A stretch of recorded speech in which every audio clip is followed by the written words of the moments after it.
Okay, so I saw this series of quotes, and this is something that I'm going to share. It says, the reason people in a toxic family won't heal is because they have one another and bond over their denial. They hide in each other's shadows. The reason the cycle breaker chooses to heal is because those people have never supported them, and healing is the only lifeline they have. It is unfortunate how often the ones who apologize too much are the ones who are owed the deepest apologies. The person who is always afraid someone's mad at them has often grown up focusing on others' needs being met out of their survival. They were shamed for needing help. They got the silent treatment with no warning. They're on high alert, deeply hoping not to get hurt like that again. I can't stress enough what predictability and consistency means in a friendship, relationship, work dynamic to someone who grew up always on guard, never knowing what would happen next. It's the much needed calm to an old and intense storm. Oftentimes when someone is criticizing you by saying you're too sensitive or you're too much, their subconscious is really saying this is too honest and I'm scared of this truth. When setting out on a journey, do not take advice from someone who never left home. So that's a quote they included from Rumi.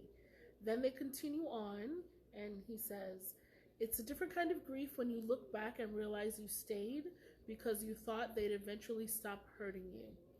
Hurt people who hurt people are still responsible to change their behavior. Be kind to the survivors. Many are learning the basics at a later stage in life because their early life only had room for survival.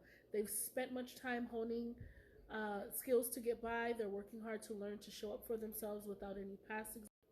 And then he ends it with sending peace to those who had no choice but to walk away from who they loved in order to heal. Now, baby, all of this is actual and factual from the beginning to the end. And this is so true, which is the beginning where you'll have an entire toxic family who is used to this dynamic, has probably spent decades living in the same type of environment and continuing the cycle. And because they choose not to be the cycle breakers, you're seen as someone awkward. And it's like they pretty much are joining forces to discredit your reality of what has been going on. And I just had to, it just resonated so much that I just had to share.